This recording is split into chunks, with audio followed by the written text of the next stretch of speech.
Ya, oke, baik. Selamat siang. Untuk suaranya bisa masuk jelas terdengar. Siang, Pak. Masuk dengan jelas, Pak. Jelas, Pak. Ya, yang sudah hadir di siang hari ini untuk mata kuliah termodinamika bisa menghidupkan kameranya untuk bukti kehadiran ya atau dokumentasi kehadiran di perkuliahan termodinamika kelas gabungan kelas A, B, dan C.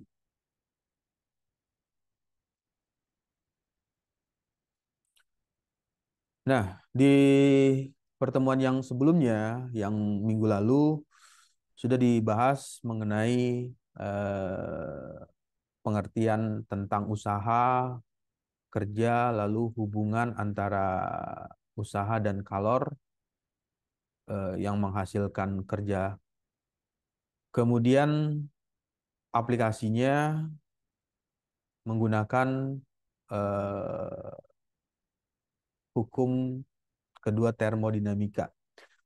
Lalu di bagian pertemuan eh, kali ini atau di minggu ini kita membahas mengenai perubahan atau eh, fase ya, perubahan fase yang ditimbulkan oleh panas yang diberikan terhadap eh, fluida kerja. Jadi pada saat panas tersebut diberikan, maka akan menimbulkan perubahan fase. Nah, di bagian selanjutnya untuk tampilan share screen-nya sudah bisa terlihat ya.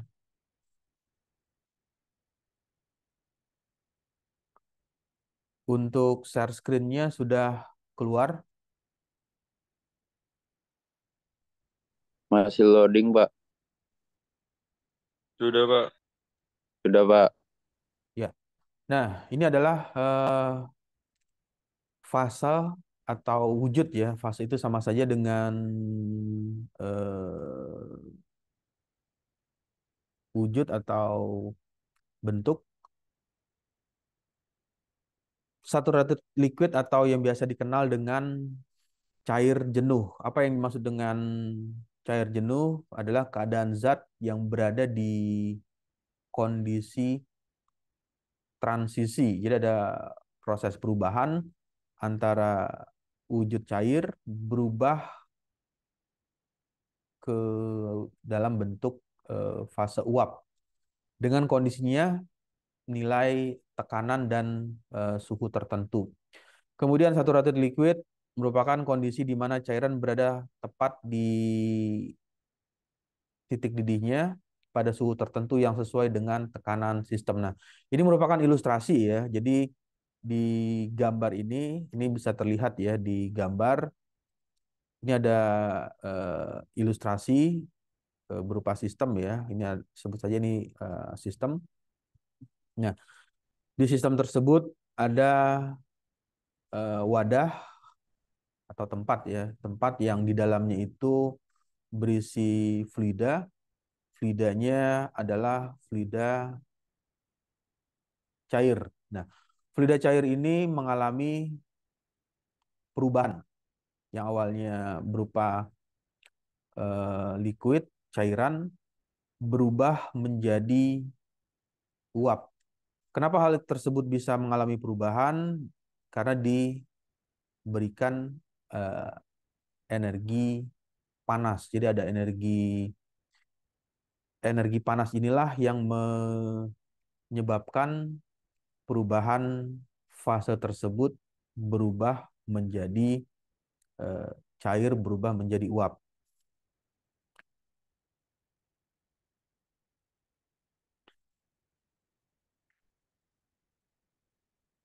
Lalu yang selanjutnya, dalam keadaan saturated liquid atau cair jenuh, yang pertama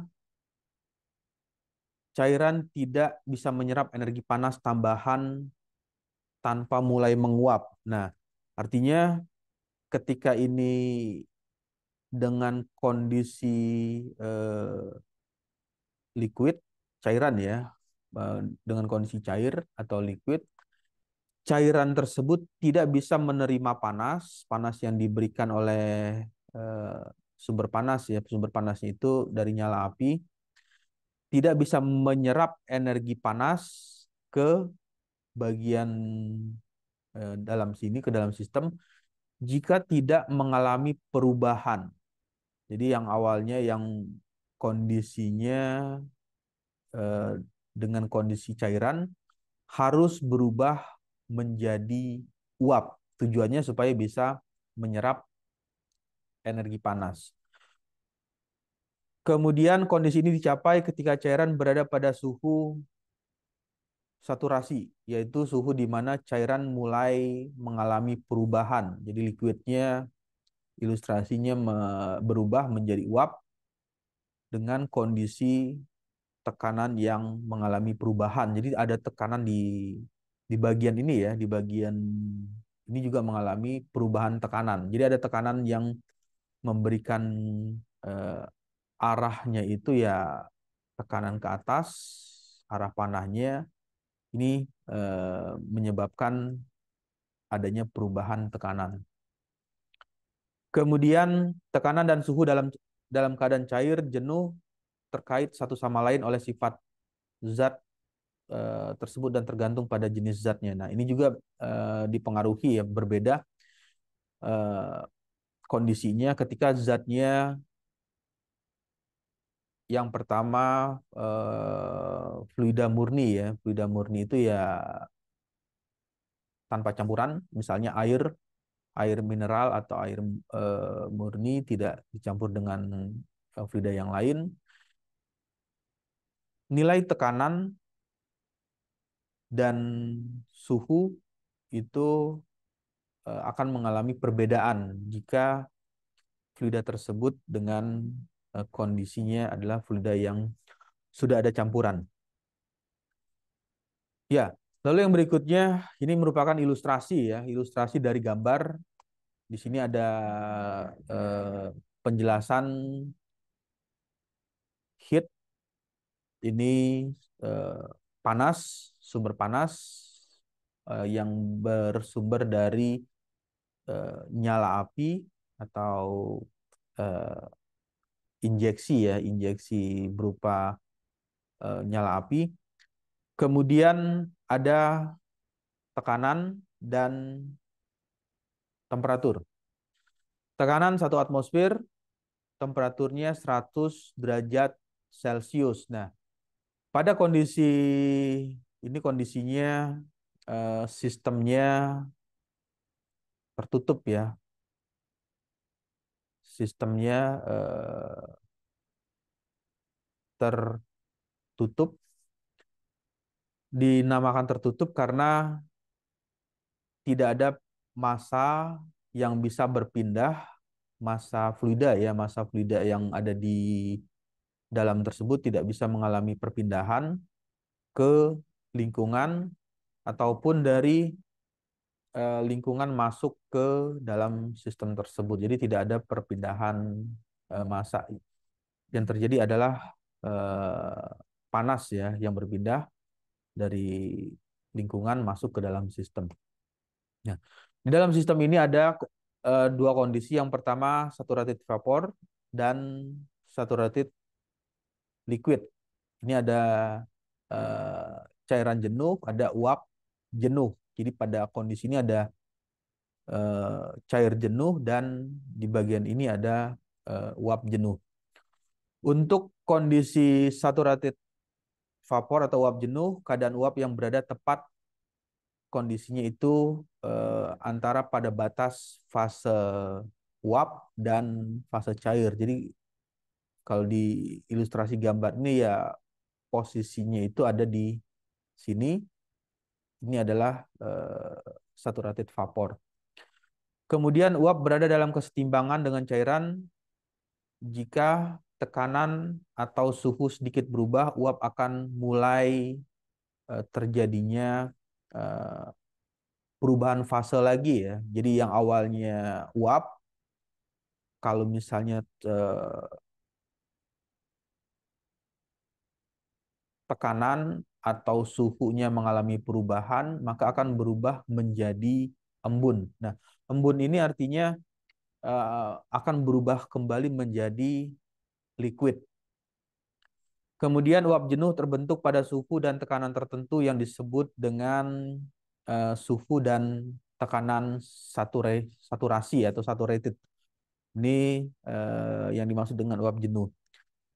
Lalu jika energi panas dilanjutkan atau ditambahkan ke uap jenuh tanpa penambahan nilai ini ya, nilai tekanan, uap akan menjadi superheated vapor atau uap panas lebih, di mana uap tidak lagi dalam kesetimbangan dengan fase cair.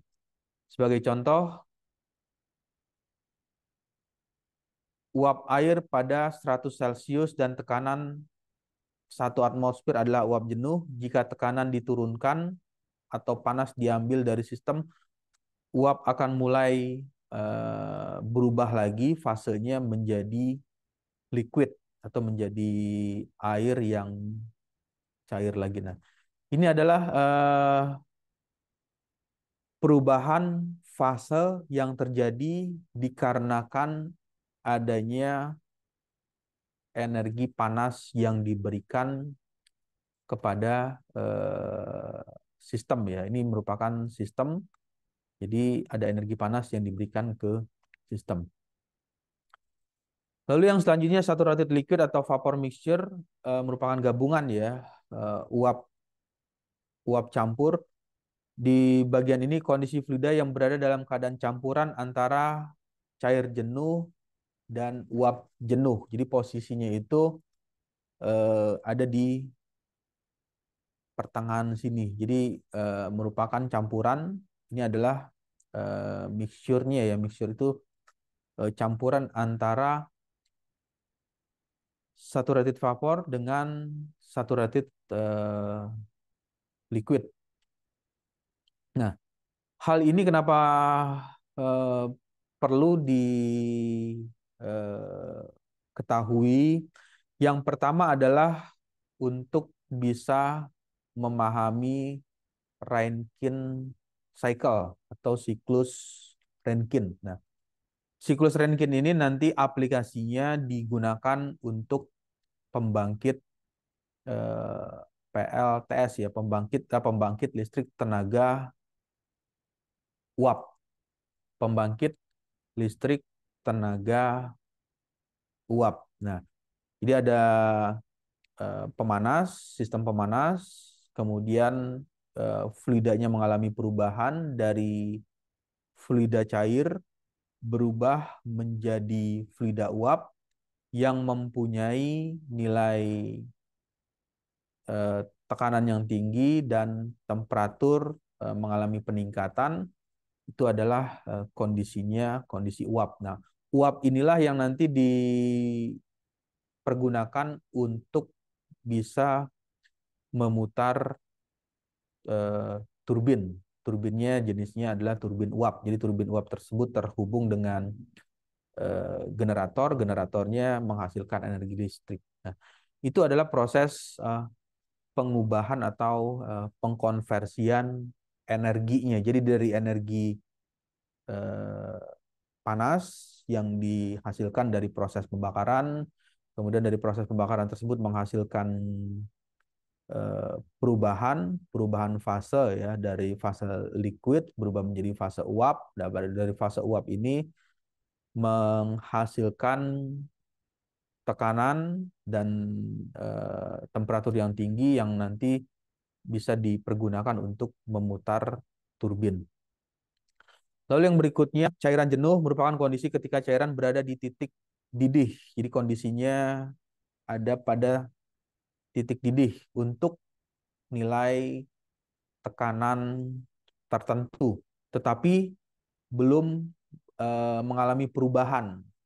Jadi pada cair jenuh ini belum mengalami perubahan, masih dalam kondisi cairan, tapi masih nanti akan mengalami perubahan menjadi uap. Jadi kondisinya itu di cairan cair jenuh atau saturated liquid ini masih dalam kondisi cair dengan kondisi mengalami didihan atau apa ada titik didih tetapi kondisinya belum berubah ke dalam kondisi uap. Nah, yang berikutnya adalah untuk fase cair, cairan pada titik ini cairan tersebut siap untuk mulai menguap tetapi masih dalam fase cair. Itu adalah yang tadi cair jenuh ya. Kemudian yang berikutnya ketika kondisi yang tadi diterjemahkan atau dituliskan ke dalam bentuk grafik. Jadi tadi ada ilustrasi gambar saturated liquid, saturated vapor dan saturated liquid ya. Uap jenuh dan cair jenuh atau liquid jenuh. Nah, grafiknya seperti ini. Ini adalah grafik untuk saturated liquid dan saturated vapor ya kondisinya ya. State itu adalah keadaan ini ketika keadaannya dalam keadaan liquid cair jenuh ini kondisi liquid cair jenuh dan ini adalah kondisi uap jenuh. Kurva fase cairan uap jenuh ini bisa diartikan hubungan antara nilai P dengan V. P itu tekanan, V ini adalah volume atau hubungan antara perubahan temperatur terhadap V-nya itu adalah volumenya. Nah, penjelasannya seperti apa? Saturated liquid atau cairan jenuh bagian dari sebelah kiri ya menggambarkan yang tadi cairan jenuh. Kemudian di sisi ini sebelah kanan ya yang garis ini adalah saturated vapor state atau kondisinya dengan kondisi uap jenuh. Keadaan di mana seluruh cairan telah berubah fasenya menjadi fase uap. Jadi pada bagian ini, jadi setelah melewati ini ya, melewati critical point itu perubahan ya, perubahan fase dari liquid berubah menjadi uap. Jadi liquid berubah menjadi uap. Kondisinya cairan mengalami perubahan menjadi uap. Jadi tidak ada apa di bagian ini ya, di bagian sini tidak ada lagi kondisi campuran. Jadi tidak ada kondisi liquid atau uap, tapi kondisinya sudah mengalami perubahan. Jadi hanya uap murni yang ada. Nah, itu adalah penjelasan mengenai hubungan perubahan fase ya, perubahan fase yang terjadi antara fluida cair berubah menjadi uap ketika ada panas yang diberikan atau ada energi panas yang diberikan ke sistem tersebut. Lalu yang berikutnya, ini kira-kira ada yang tahu ini grafik apa? Suaranya jelas terdengar ya untuk suaranya. Jelas, Pak. Bisa masuk jelas terdengar ya suaranya. Jelas, Pak. Ya. Nah, Ini merupakan grafik T dengan H. Temperatur, lalu ada perubahan nilai tekanan. Jadi di bagian ini ada dua penjelasan ya. Yang pertama, garis yang berwarna merah, lalu ada garis yang berwarna hitam. Nah, untuk garis yang berwarna hitam ini memberikan arti nilai tekanan. Nah, superheated vapor atau uap jenuh lanjut mengacu pada kondisi uap yang suhunya lebih tinggi. Jadi kondisinya di bagian sini bisa terlihat ya. Ini temperaturnya mengalami critical point, nilai temperaturnya tinggi di titik ini. Kemudian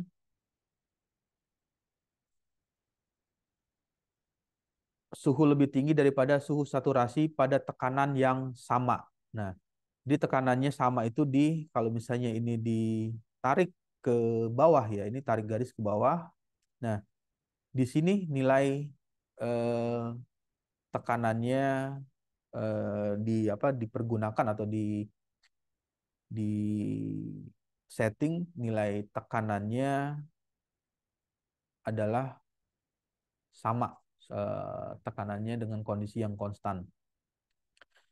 Dengan arti lain, superheated vapor adalah uap yang telah dipanaskan lebih lanjut. Jadi ada proses pemanasan. Ini kan awalnya kan liquid ya, liquid state, kemudian vapor state. Jadi kondisi keadaan uap dipanaskan lebih lanjut setelah seluruh cairan yang ada dalam sistem tersebut mengalami penguapan sepenuhnya. Nah, kemudian untuk memanaskan bagian tersebut dinaikkan bukan suhu ya, maksudnya nilai tekanannya dinaikkan.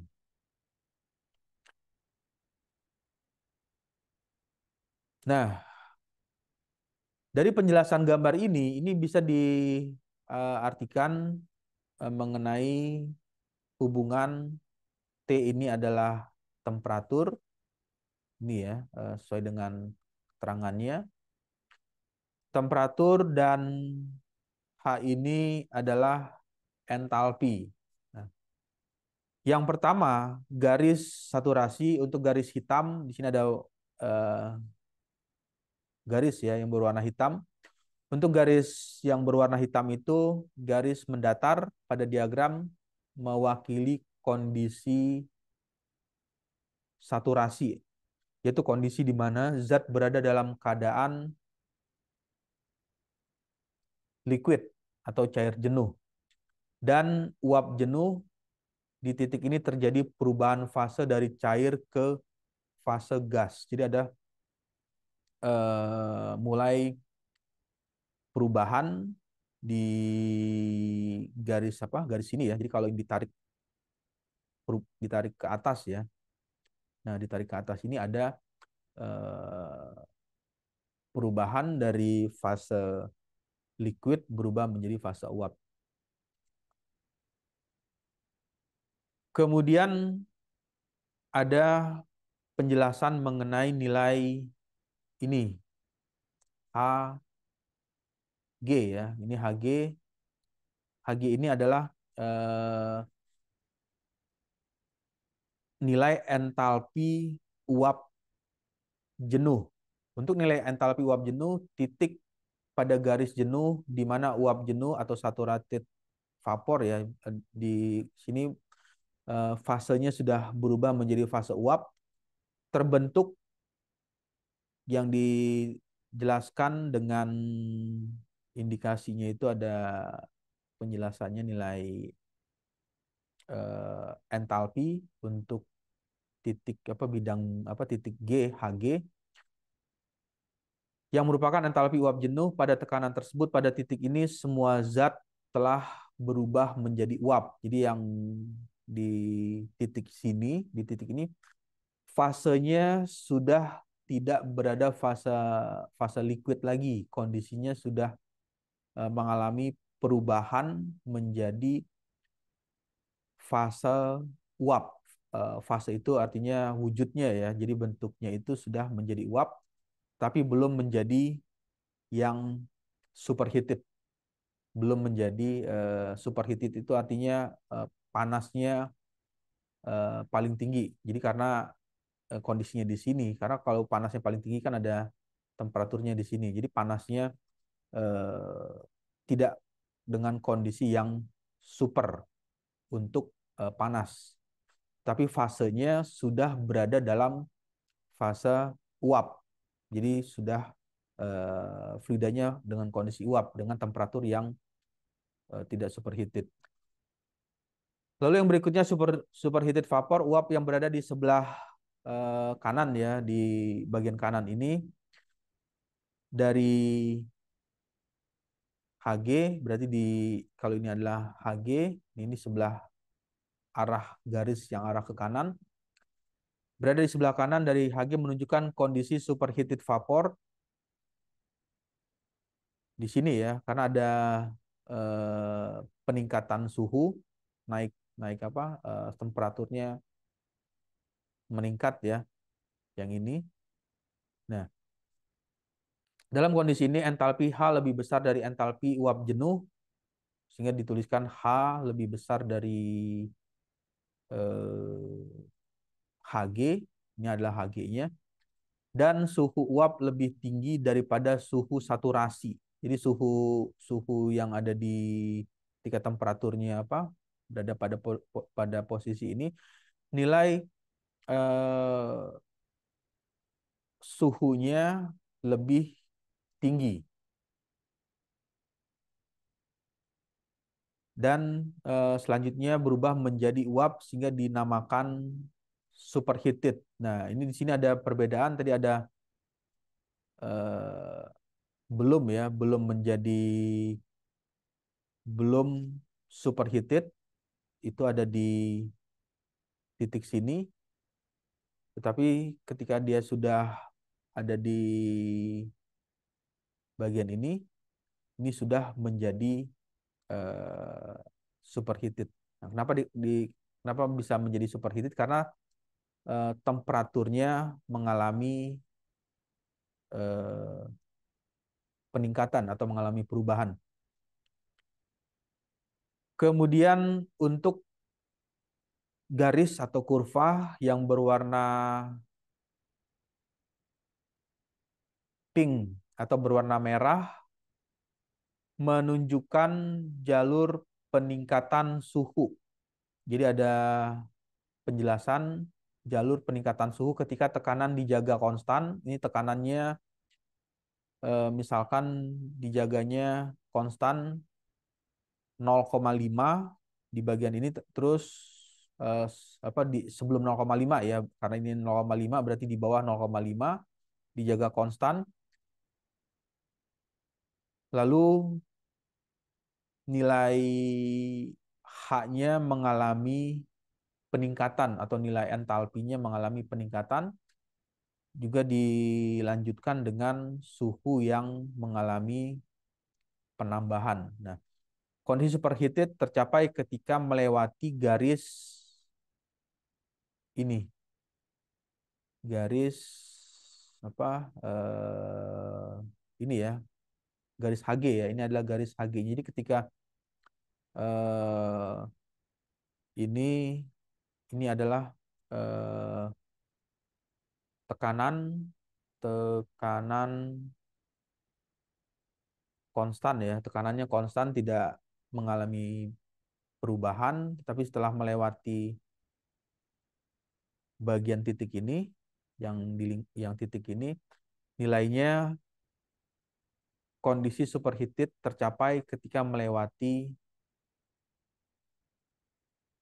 garis Hg. Jadi panas mulai mengalami peningkatan. Jadi di bagian kalau ini misalnya ini diarsir ya, ini kan garis, ini merupakan garis ilustrasi. Garis ilustrasi itu adalah garis pembatas. Ini kondisi di bagian ini ketika berada pada bagian ini masih dalam kondisi liquid, cairan, tapi ketika sudah berada pada bagian ini adalah kondisi uap. Nah, kondisi uap ini dijelaskan dengan garis yang berwarna merah dan garis berwarna hitam. Untuk garis yang berwarna hitam ini menjelaskan nilai tekanan yang dijaga konstan, lalu ada tekanan mengalami peningkatan dan kenaikan suhu. Nah, kenaikan suhunya itu ketika berada pada titik sini ya, atau di titik ini, maka fasenya adalah fase uap. Ya, sampai sini ada yang mau ditanyakan untuk pembacaan dari grafik hubungan antara nilai temperatur dan entalpi. Ya, kalau tidak ada, saya akan masuk lagi ke slide selanjutnya. Untuk tampilan share screen-nya sudah keluar ya. Sudah, Pak. Nah, yang berikutnya adalah kalau tadi hubungan antara nilai temperatur dengan entalpi ya. Nah, tapi di bagian ini ada nilai temperatur dengan satuan Celcius ya, satuan derajat Celcius yang dipergunakan, dan nilai U. Seperti apa penjelasannya? Yang pertama adalah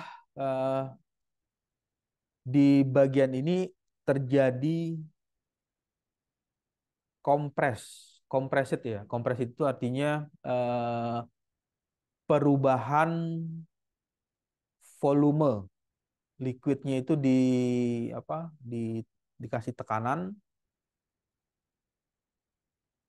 Fase cair dari suatu zat yang berada pada kondisi tekanan tinggi. Jadi di bagian ini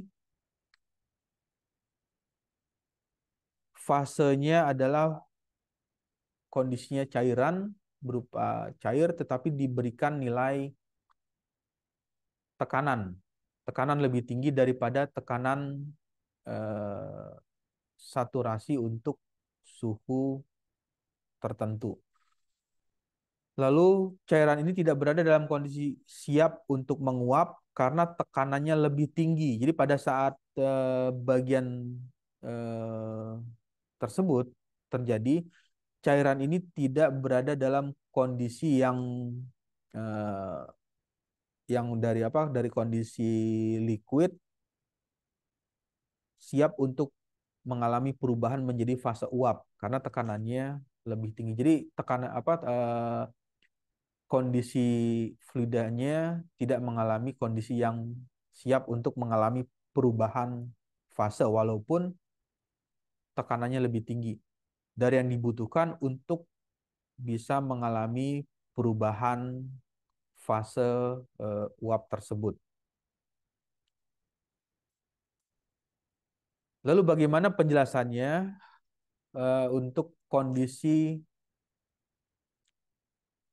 liquid yang terkompresi? Yang pertama, kondisi di bawah titik saturasi atau cairan terkompresi berada pada suhu di bawah saturasi ya. Nah, di sini ada suhunya, nilainya 80.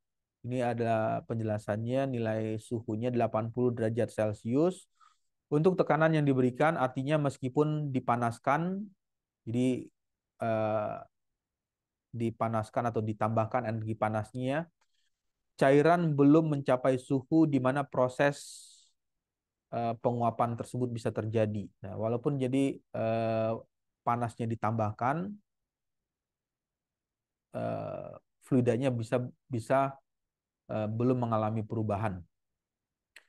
tekanan yang lebih tinggi dari tekanan saturasi pada suhu tertentu, cairan terkompresi memiliki tekanan lebih tinggi. Jadi tekanannya lebih tinggi daripada tekanan saturasi yang diperlukan untuk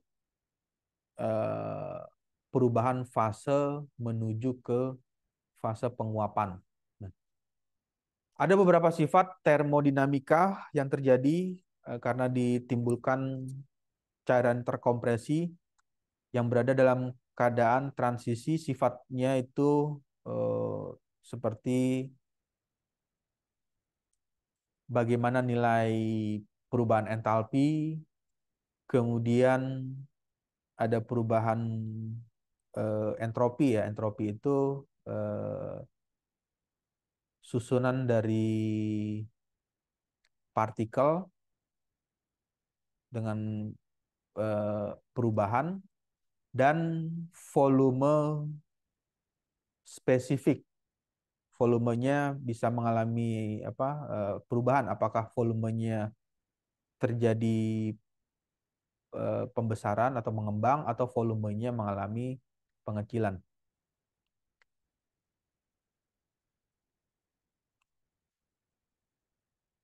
Nah,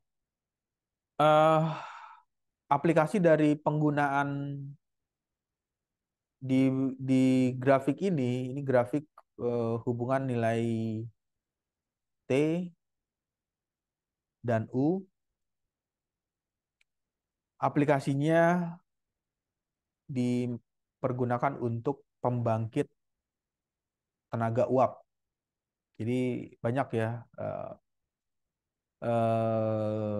pembangkit listrik tenaga uap, misalnya pengubahan dari energi panas tadi yang dihasilkan sehingga menghasilkan uap, dan uapnya dipergunakan untuk menggerakkan turbin uap yang terhubung dengan generator.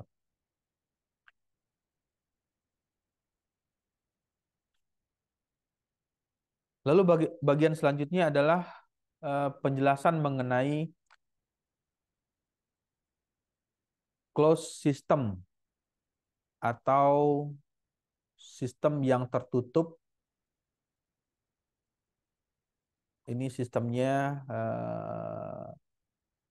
sistem tertutup untuk dilakukan analisis energi pada sistem tertutup. Metode untuk memahami perubahan energi yang terjadi dalam suatu sistem yang tidak berinteraksi. Jadi sistem tersebut tidak berinteraksi ya secara fisik dengan lingkungan. Jadi tidak ada kontak ya, atau kontak secara fisik dengan lingkungan. Artinya yang di bagian ini yang dia maksud dengan tertutup adalah tidak ada massa yang masuk atau massa yang keluar dari sistem atau dari lingkungan ke sistem. Jadi tidak ada kondisi seperti itu. Namun energi dapat ditransfer ke sistem atau dari lingkungan ke sistem. Yang bisa ditransfer adalah energi panas.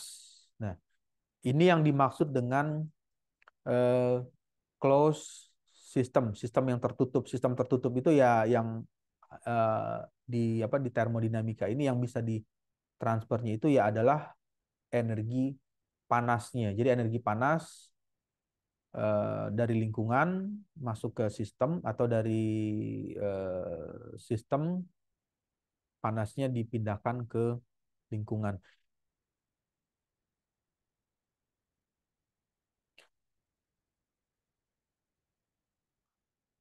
Kemudian yang selanjutnya, bagaimana konsep dasar mengenai closed system tersebut. Yang pertama, sistem tertutup adalah sistem yang tidak ada pertukaran massa ya. Yang ini yang konsep awalnya tidak ada massa yang bisa dipindahkan. Sebagai ilustrasi mudahnya seperti apa sistem tertutup?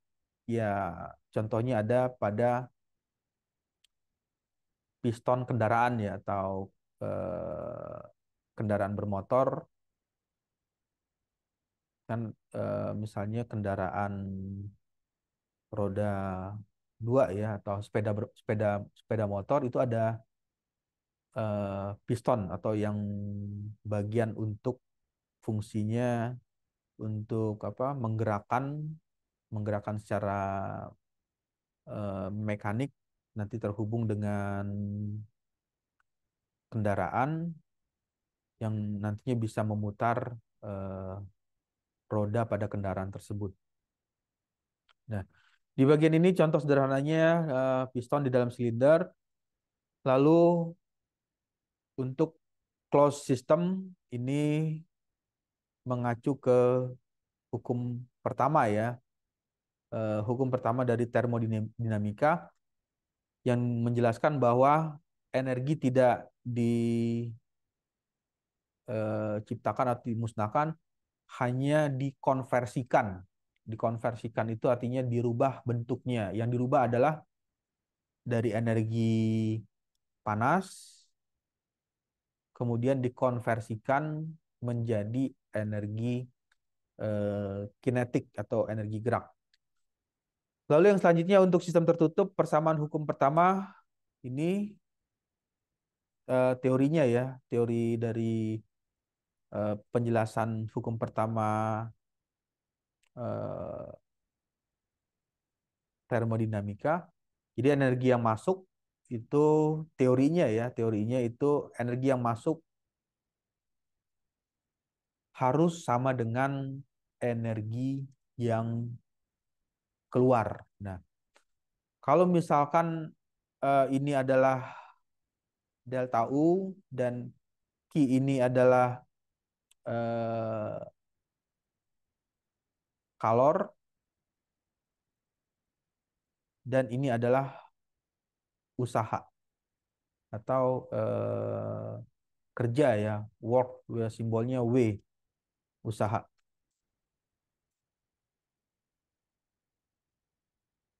Jadi bisa dipahami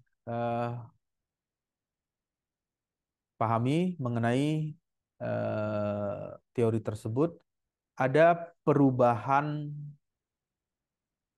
energi. Jadi ada perubahan energi yang terjadi di dalam sistem untuk internal energi jika ada panas yang di input atau dimasukkan ke dalam sistem tersebut. Nah, karena ada panas yang masuk menimbulkan kerjanya ya dikonversikan sehingga menghasilkan adanya perubahan energi. Ini adalah bagian dari konversi energi atau pengubahan energi. Jadi awalnya itu ada nilai Q atau nilai panas yang diberikan ke dalam sistem. Kemudian energi dalam adalah energi yang dimiliki oleh molekul suatu zat dan merupakan hasil dari aktivitas mikroskopis seperti adanya nanti ada pengaruh vibrasi atau getaran, lalu ada rotasi, translasi molekul dalam zat tersebut. Nah, jadi kalau dituliskan ke dalam bentuk persamaan sederhana ya, persamaan matematisnya, W atau kerja ini bisa dilakukan atau ditimbulkan oleh sistem atau pada sistem ketika ada perubahan volume. Yang dimaksud dengan perubahan volume ya ini adalah dV. dV itu artinya perubahan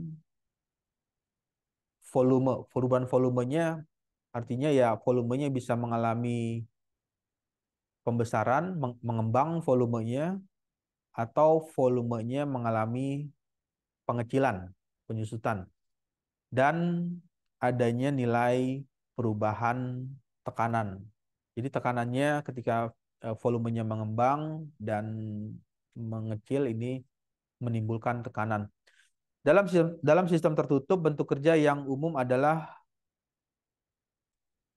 batas kerja atau kerja boundary work atau kerja batas yang terjadi ketika volume sistem mengalami perubahan. Nah, sehingga kalau dituliskan penjelasannya ya nilai P itu adalah tekanan, dV itu adalah perubahan volume. Nah, ini nanti di integral ya. Integral itu ada syarat apa? Integral batas. Seberapa besar ini batas atasnya, batas atas, dan ini adalah di bagian bawahnya itu batas bawah ya. Jadi kalau volumenya yang awalnya misalnya perubahan volumenya, jadi kalau ini dituliskan W yang awalnya volumenya 4 terus mengalami pengecilan menjadi 1, integral dikalikan dengan nilai tekanan dan nilai volumenya. Nah, itu adalah nilai W, kerja yang dihasilkan oleh sistem tersebut.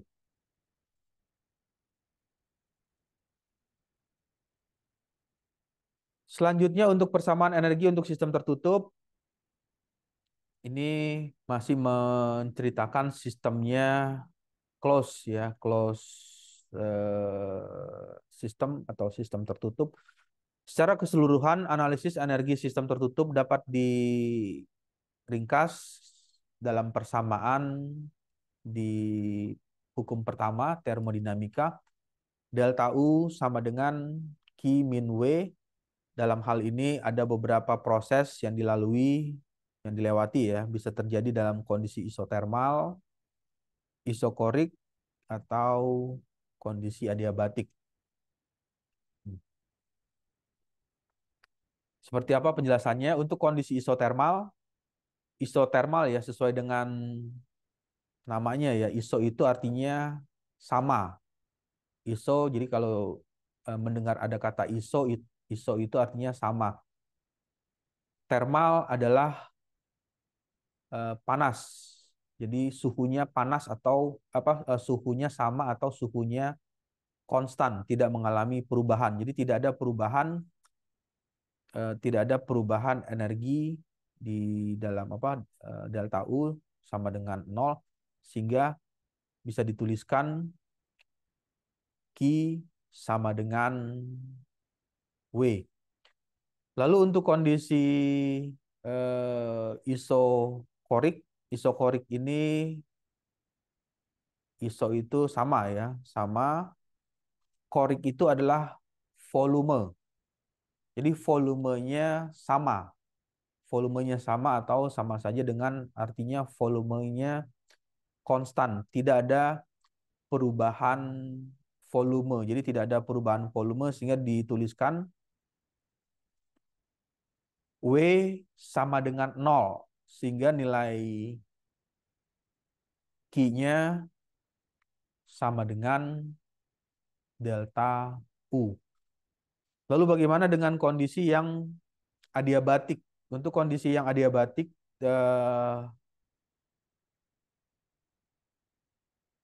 tidak ada perpindahan panas.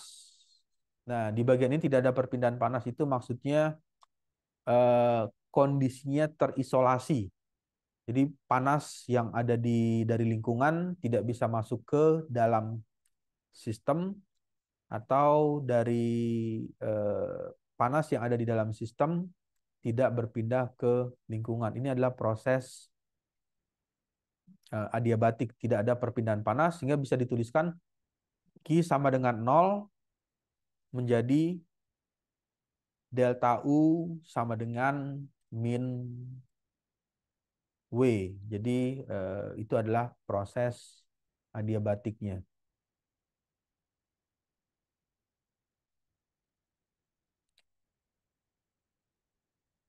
Nah, yang bagian pentingnya seperti apa penggunaan dari closed system untuk sistem yang tertutup ini? Yang pertama bisa dipergunakan untuk melakukan analisis pada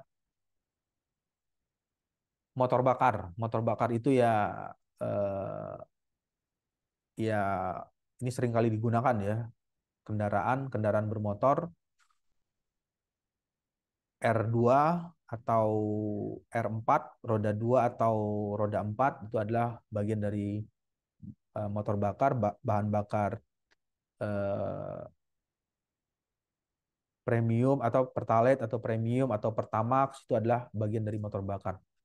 Kemudian steam, turbin uap, kompresor juga ada terjadi proses yang tadi adiabatik, kemudian isotermal, kemudian eh,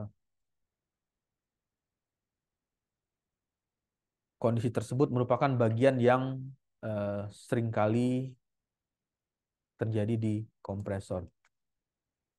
Lalu yang berikutnya adalah cycle. Cycle ini nanti bisa dilihat ya di buku termodinamika itu ada siklus Carnot, kemudian siklus Rankine, ada siklus Otto.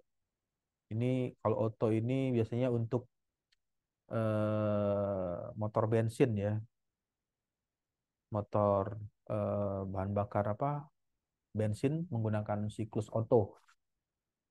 Kondisinya adalah kondisi yang close system. Jadi siklus tertutup atau aplikasi dari close system ini pemahaman atau memahami dari sistem yang tertutup itu ya fungsinya nanti bisa dipergunakan untuk membaca atau melakukan analisis siklus untuk siklus Carnot, Rankine, dan siklus Otto.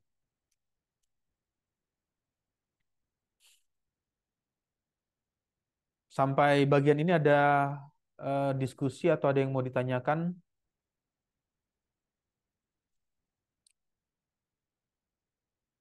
Untuk share screen-nya bisa terlihat sudah keluar ya. Terlihat, Pak. Terlihat, Pak. Ya. Lalu yang berikutnya adalah jika tidak ada pertanyaan, saya akan lanjut lagi ke slide selanjutnya ya. Ini merupakan grafik antara eh, perubahan. Di sini ada dua gambar ya ilustrasinya ya. Ini ada grafik perubahan nilai P. P itu tekanan, pressure. V ini adalah volume. Nah, penerapannya dari grafik ini ya ini di bagian ini. Ini adalah penjelasannya ada misalnya ada eh, sebut saja ini tadi piston ya. Kalau ini digambarkan ini merupakan gambar dari piston. Piston tersebut mengalami eh, pergerakan ya atau pergeseran dari kiri ke kanan, kemudian dari kanan ke kiri yang terjadi secara eh, periodik, secara kontinu. Nah, grafiknya adalah ini, P, V. Jadi ada pada saat terjadi perubahan penambahan volume, nilai tekanannya mengalami penurunan ya. Jadi kalau misalnya volumenya bertambah ya, melebar ke sini, maka tekanannya mengalami pengurangan. Tapi kalau misalkan eh, volumenya menyempit, maka tekanannya mengalami peningkatan. Ini yang dimaksud dengan moving boundary walk.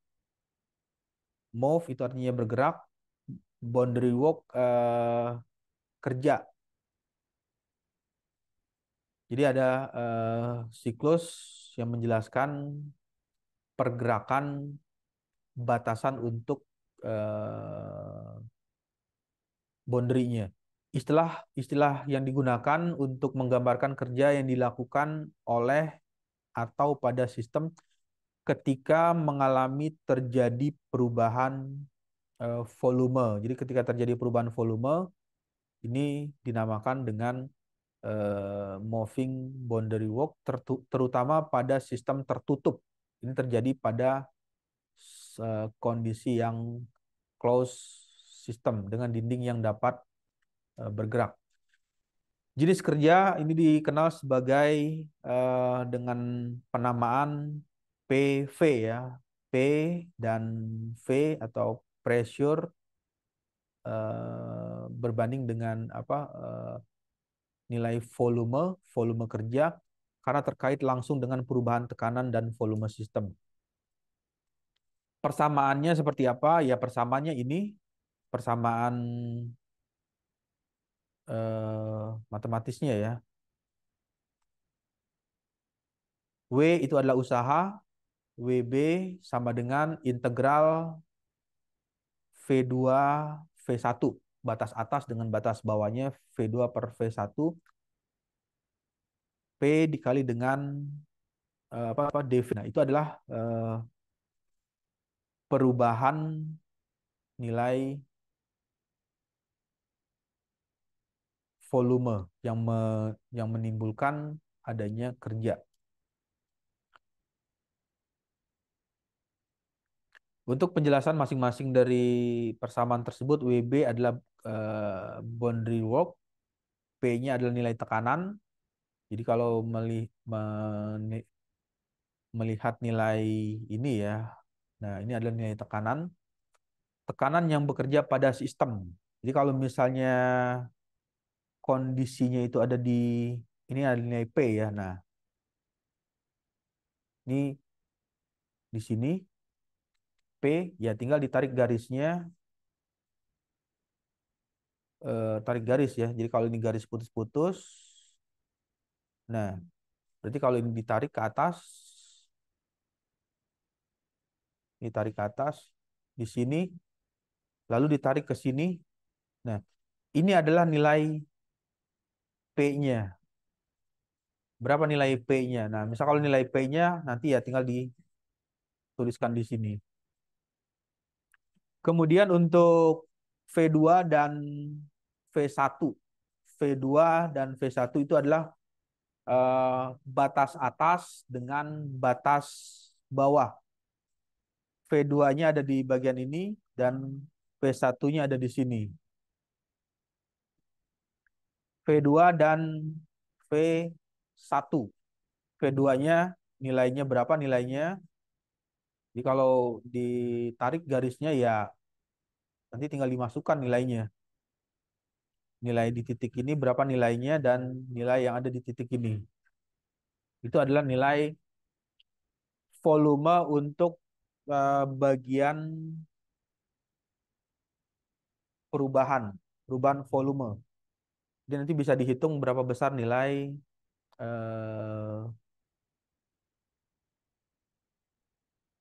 kerja yang terjadi di sistem tersebut.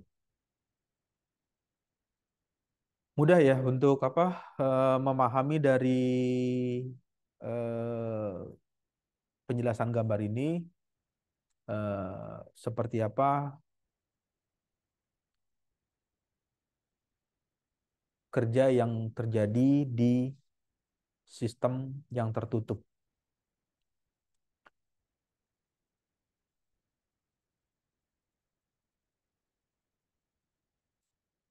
Ya, lalu yang berikutnya adalah proses isobar. Isobar ini ya tadi yang sudah diceritakan, ini dibahas di bagian ini. Iso artinya sama, tekanannya tidak mengalami perubahan sehingga dinamakan tekanan konstan. Pada proses isobarik atau tekanan konstan, persamaan boundary work menjadi lebih sederhana karena tekanan tidak mengalami perubahan secara langsung ya, sehingga bisa dituliskan ke dalam bentuk persamaannya untuk mencari nilai batas kerja. WB sama dengan P dalam kurung V2 min V1, selisih antara luas perubahan volume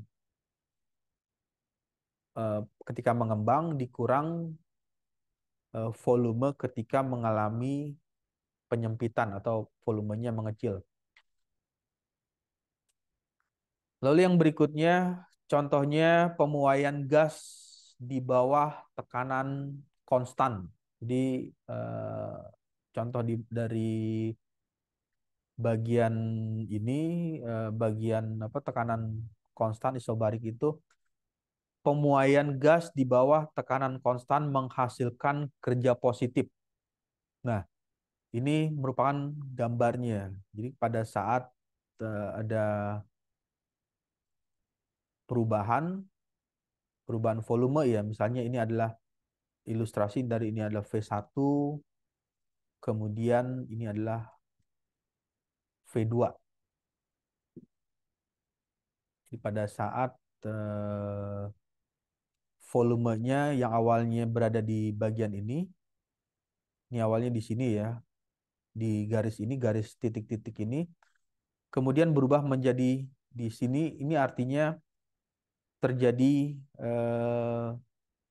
pemuaian. Jadi disinilah terjadinya pemuaian gas di bawah tekanannya konstan, yang memberikan arti bahwa menghasilkan kerja. Ya, kerjanya artinya adanya dorongan atau kemampuan piston untuk menggerakkan pergerakannya bergerak ke depan. Itu adalah kerja positif. Lalu kalau kerjanya negatif berarti ya kebalikannya, berarti volumenya mengalami penyusutan atau volumenya mengalami pengecilan. Ya, nah untuk kondisi isokorik, volume konstan pada proses isokorik atau volume konstan tidak terjadi perubahan. Jadi volumenya tidak mengembang atau mengecil atau melebar atau menyempit.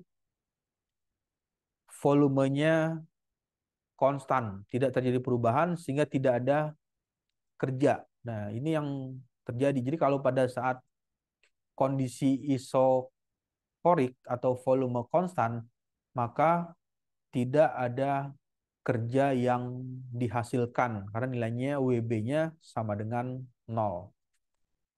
Lalu bagaimana kalau kondisinya politropik?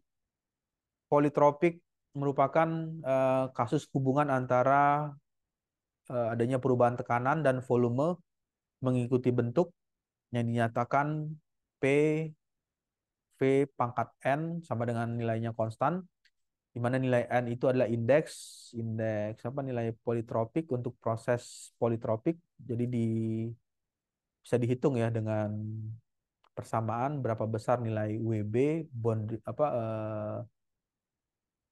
boundary work atau batas kerja P2 dikali V2. Jadi ada perubahan tekanan di kondisi volume kedua dikali dengan nilai volume 2-nya berapa besar pengembangan, dikurang dengan tekanan awal sebelum terjadinya perubahan volume dikali dengan V1, nilai volume awalnya dibagi dengan 1 min N. Nah, ini adalah untuk menghitung nilai batas kerja. Jika nilai N-nya, nilai N ini sama dengan 1, proses ini menjadi isotermal, artinya tidak ada perubahan suhu.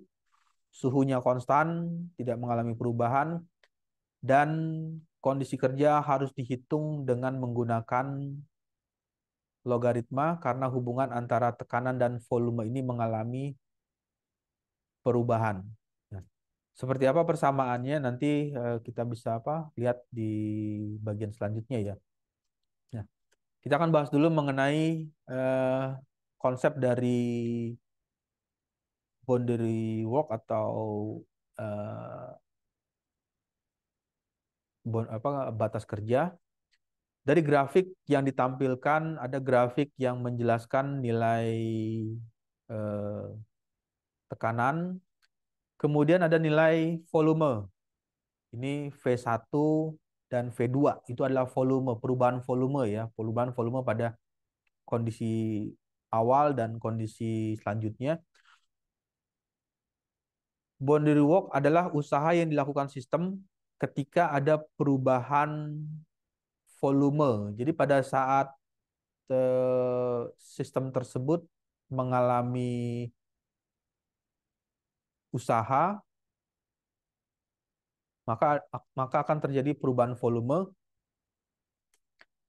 Yang pertama penjelasannya ada 3 garis ya, ada 3 garis yang menjelaskan, ada garis A, kemudian ada garis B dan C. A, B, dan C. Ini nanti bisa dilihat di bagian ini. Ini ada garisnya, garis A, B, dan C. Untuk garis A, garis A ya. Untuk garis A ini menjelaskan bahwa jalur WA itu artinya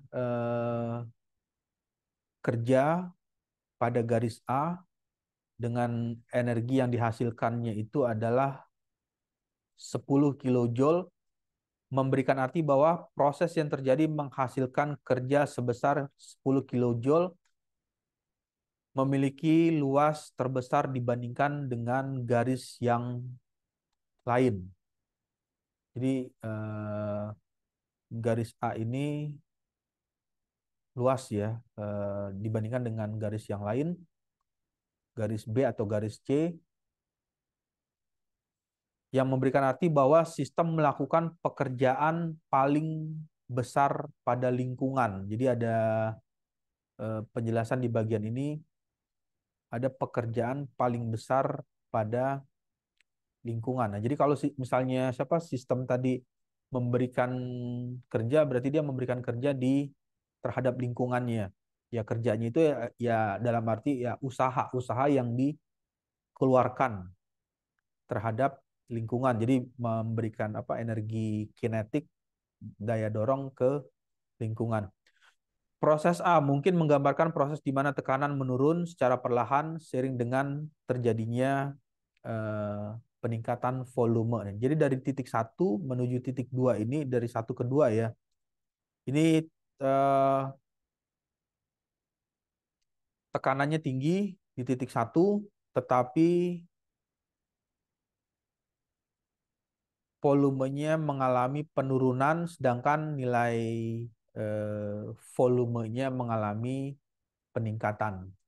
Nah, kemudian jalur dari W ke B ini 8 kilojoule energi yang atau usaha yang dihasilkan. Ini 8 kilojoule menghasilkan kerja sebesar 8 kilojoule. Kurva ini memiliki luas yang lebih kecil jika dibandingkan dengan kurva A, namun lebih besar dari jalur C. Besar itu ya besar nilainya ya, karena nilai untuk garis C itu 5 kilojoule. Proses dapat menggambarkan suatu proses yang serupa dengan jalur A tetapi dengan laju penurunan tekanan yang lebih cepat.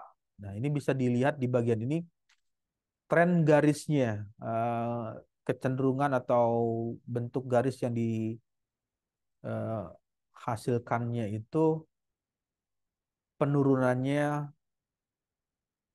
cepat ya, untuk penurunan tekanan, garisnya lurus. Beda halnya dengan yang ini kan ada lengkungan atau membentuk profil kuadrat. Ini persamaan garis linier. Jadi proses penurunannya lebih cepat. Laju penurunan tekanan yang lebih cepat atau distribusi tekanan yang lebih berbeda selama proses. Lalu bagaimana dengan yang bagian terakhir untuk jalur C? Untuk jalur C menghasilkan pekerjaan yang paling kecil jika dibandingkan dengan A atau B. Proses C mungkin menunjukkan penurunan tekanan yang jauh lebih cepat dibandingkan dengan jalur A atau B. Proses yang lebih mendekati proses isokorik. Isokorik itu eh, tidak terjadi perubahan volume, di mana perubahan volumenya nilainya lebih lebih minimal atau lebih kecil.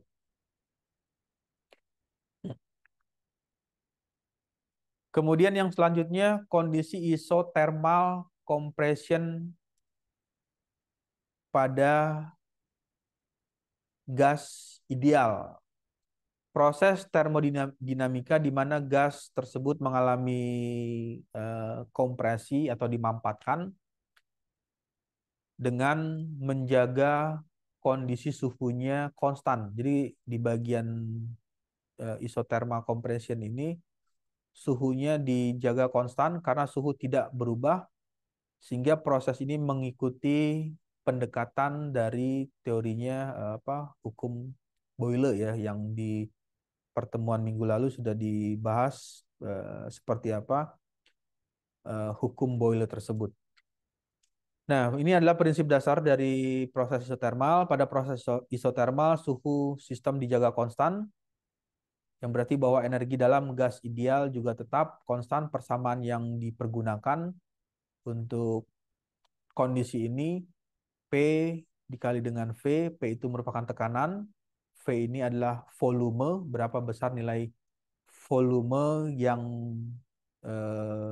terjadi di kondisi kompresi ini, sama dengan N itu jumlah mol gas ya, karena ini kondisinya fase fase gas, jadi berapa besar nilai mol gas tersebut dikali dengan nilai konstanta gas ideal, lalu dikali dengan berapa besar nilai suhu yang terjadi.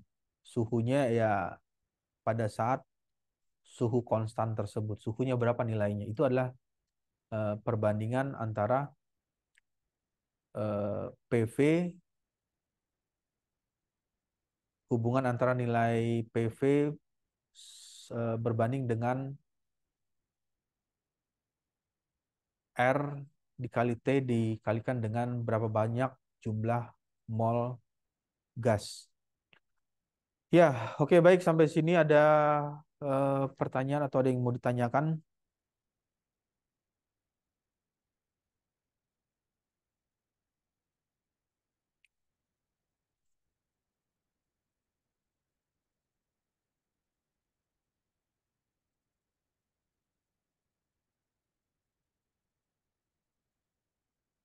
Ya, kalau tidak ada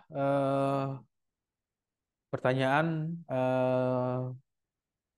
untuk selanjutnya adalah feedback ya, atau eh, tugas mandiri dari pertemuan minggu ini.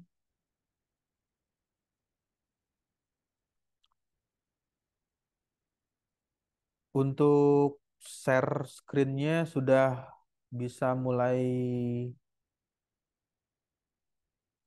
terlihat tampilan share screen-nya.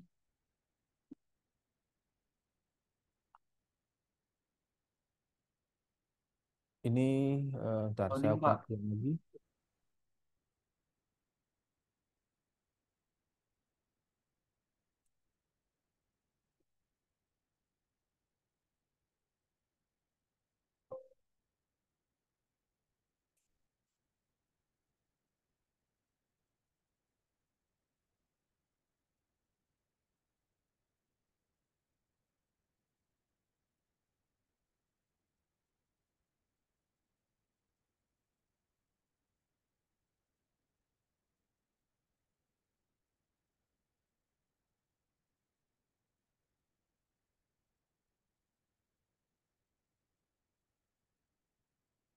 Ya, di layarnya sudah keluar ya untuk share screen-nya. Sudah, Pak. Sudah, Pak. Ya. Nah, ini feedback dari perkuliahan pertemuan minggu ini untuk keempatnya. Yang pertama tadi sudah diceritakan ya seperti apa siklus yang terjadi. Eh, ada siklus Rankine, ada siklus Otto, kemudian kondisinya ada pada kondisi sistem tertutup. Nah, yang menjadi pertanyaan adalah coba terangkan dalam siklus kondisinya itu ada siklus Rankine, apa peran dari cair jenuh. Jadi kondisinya itu kondisi fluidanya dengan kondisi eh, liquid vapor ya atau cair jenuh. Jika diketahui, yang kedua, jika diketahui uap cair jenuh nilainya 1 atmosfer, kemudian mempunyai temperatur 100 Celcius, bagaimana cara menghitung energi laten? Energi laten itu ya energi yang bisa memberikan perubahan fase eh, fase fluida dari fluida cair berubah menjadi fase uap.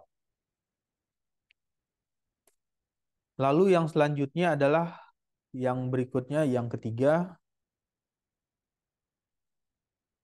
ini sistemnya sistem tertutup. Tadi sudah dijelaskan ya atau diberikan gambaran seperti apa sistem tertutup. Sistem tertutup ini mempunyai volumenya nilainya 2 meter kubik, mengandung gas ideal. Jadi gas yang ada di sistem tersebut adalah gas ideal dengan tekanan 200 kPa, lalu mempunyai suhu 300 Kelvin jika dilakukan proses eh, pemanasan ya. Jadi dipanaskan, mengalami perubahan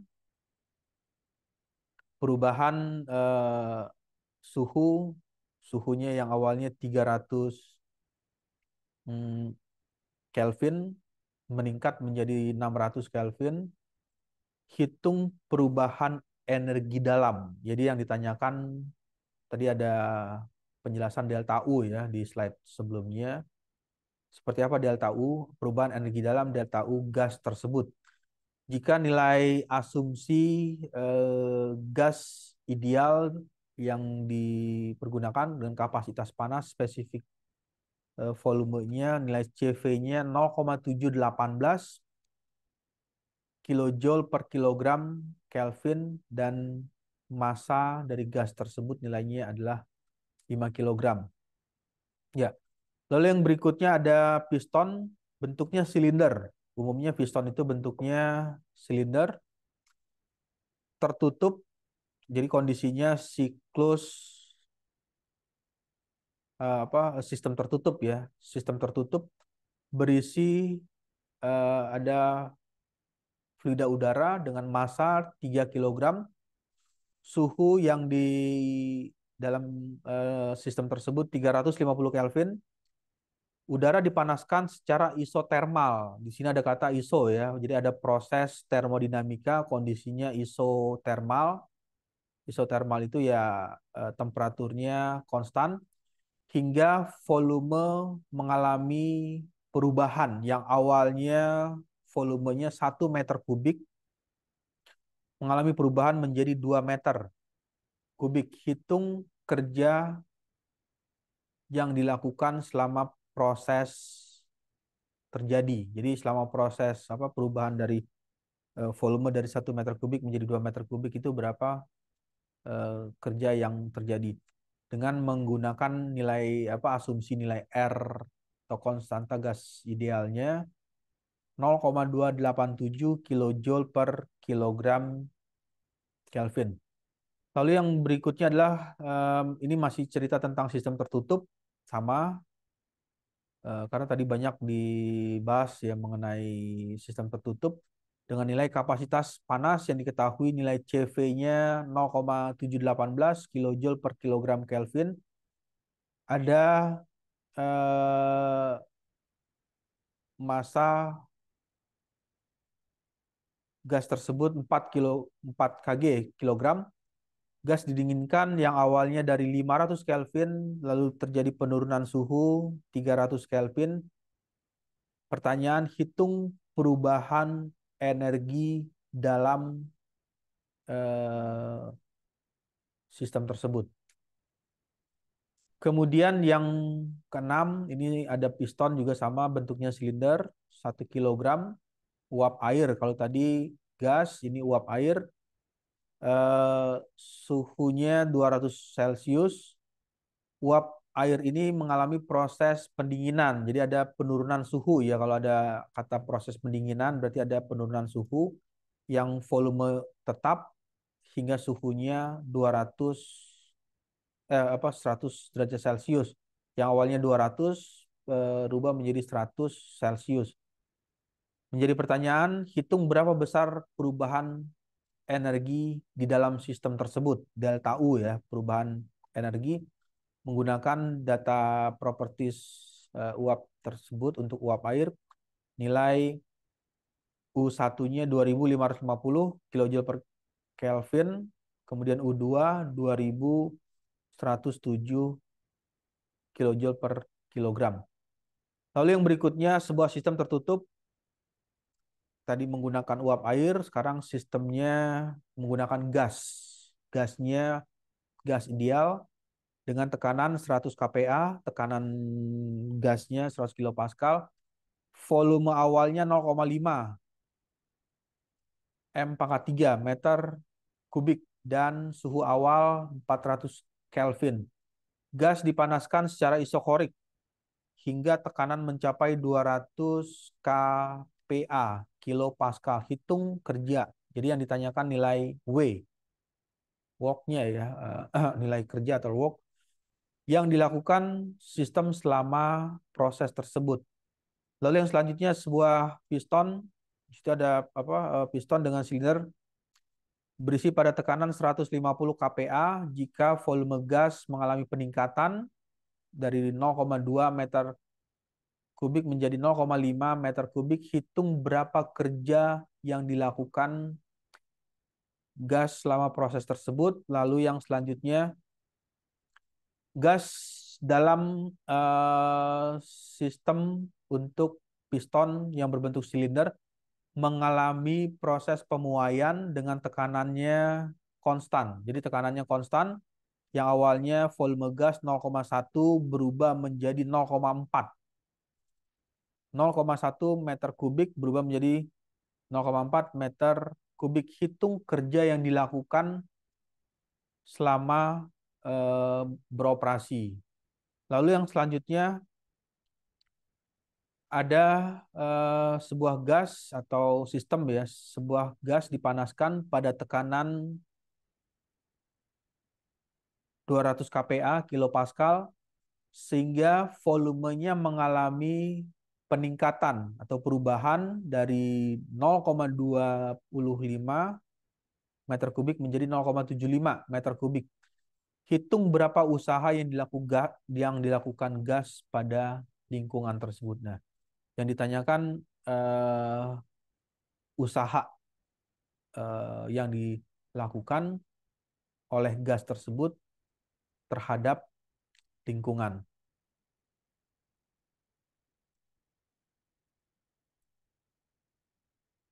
Ya, oke baik. Itu adalah feedback dari perkuliahan untuk pertemuan minggu ini ya.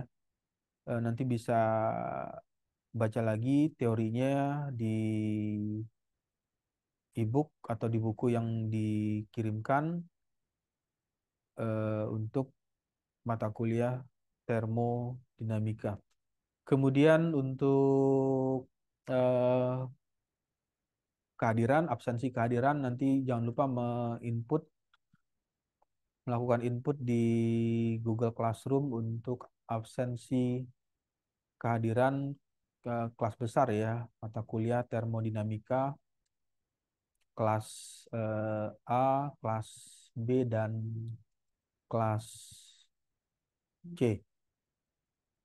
Ya, oke baik. Kalau tidak ada pertanyaan, Mungkin saya rasa cukup ya di pertemuan sore hari ini untuk mata kuliah termodinamika. Saya ucapkan selamat sore. Wassalamualaikum warahmatullahi wabarakatuh. Waalaikumsalam. Waalaikumsalam warahmatullahi Waalaikumsalam wabarakatuh. warahmatullahi wabarakatuh. Waalaikumsalam.